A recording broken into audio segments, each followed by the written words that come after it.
Hi everybody and welcome to my channel, Show Me Cinema, your source for entertainment news and movie reviews. This week it's going to just be more entertainment news because movie theaters are still closed due to stupid Corona.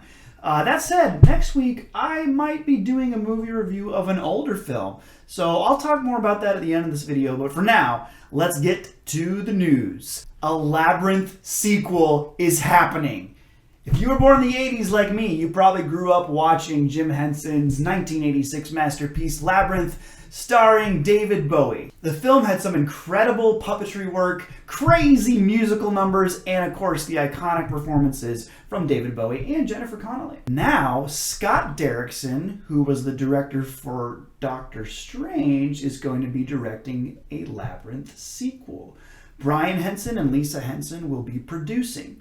So we'll see how this works out. Is it going to be a good idea? It's been a lot of years since the first movie, and David Bowie's no longer with us. So are they recasting the role? Are they going to bring back Jennifer Connelly even though it's been 34 years? Maybe they'll just create a brand new set of characters and make the Labyrinth location like the main consistency?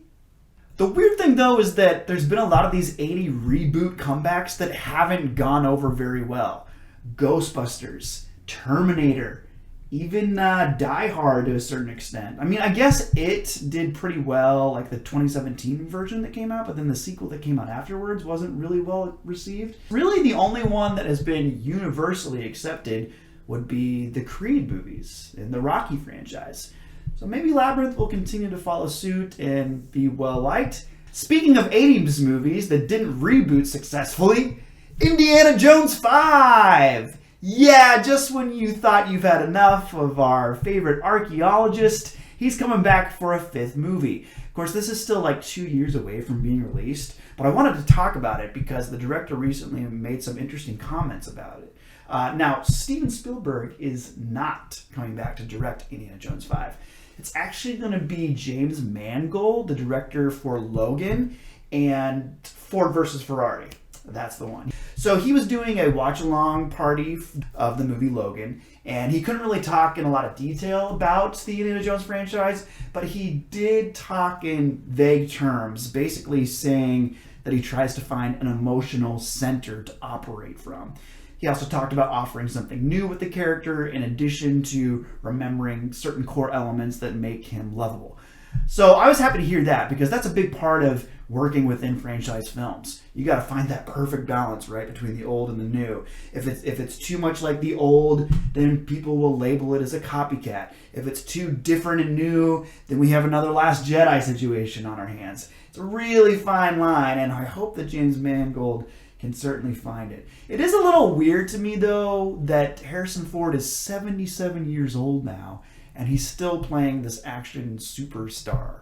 So, is that really believable still at this point? I suppose it depends on how much action Indy actually sees in the film. But it's weird to me that Harrison Ford is consistent on fighting to keep Indiana Jones alive and insistent on killing off Han Solo. I love Han Solo much more than Indy. Nothing against him. I just love Han Solo.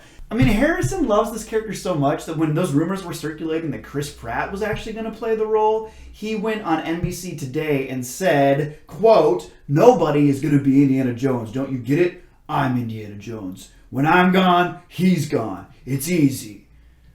What a great line from that curmudgeon-y old guy. Gotta love him. But there's a lot of questions we gotta ask ourselves. Like, what about Mutt? Do you remember that Shia LaBeouf character at the end of the last movie? Is he just not gonna be mentioned? Because Shia does not want to come back to play that role. And then Marion. Like, Indiana married Marion at the end of the previous film. Is she gonna be around, or is it gonna be another Han Solo thing where he just has been living away from his wife and kid for the last 30 years, 20 years. But if you ask me, if I had to choose between a Labyrinth sequel and an Indiana Jones sequel, I'm going to go with Labyrinth. There's just so much more room there to do cool things. Indiana Jones, you're kind of stuck in a box in certain ways just because of previous stuff, all this baggage that's come before. So let's talk Henry Cavill. The dude is coming back in the red cape. And no, I'm not talking about the new Zack Snyder Justice League thing that's coming to HBO Max. He's actually going to be in another movie. However, it's not going to be his own movie. Apparently this appearance will be a cameo in one of the upcoming DCEU films. So let's look at the list of upcoming DC movies real quick. We've got The Suicide Squad, Shazam 2, Aquaman 2, and The Batman. Now, I don't think Superman's showing up in that Batman movie because that's the Robert Pattinson version of Batman, and so far Henry Cavill has been associated with the Ben Affleck version of Batman, right? So that doesn't make sense. I'm kind of hoping it's Shazam, mostly because those characters have had such an interesting history. Shazam originally was basically a straight-up ripoff of Superman from a different comic book publishing company. And they were in legal battles for years over this. And eventually, DC ended up acquiring and now owns the character of Shazam. So that'd be cool to see them in a movie together. But I can also see him showing up in Aquaman because him and Aquaman already have a relationship. A real quick update on the video on demand sales. So you might remember last week I was mentioning that Scoob was the #1 rental in the country.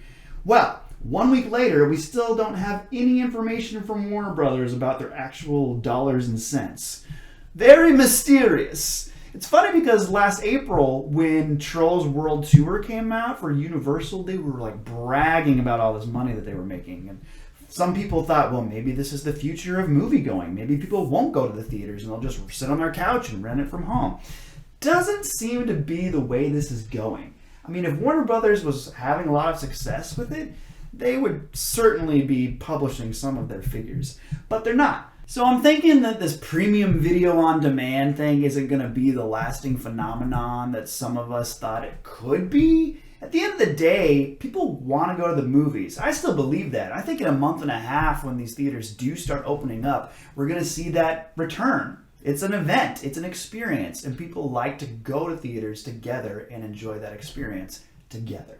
Boy howdy, Disney World is opening back up. July 11th, we're going to get Magic Kingdom and we're going to get Animal Kingdom open for visitors.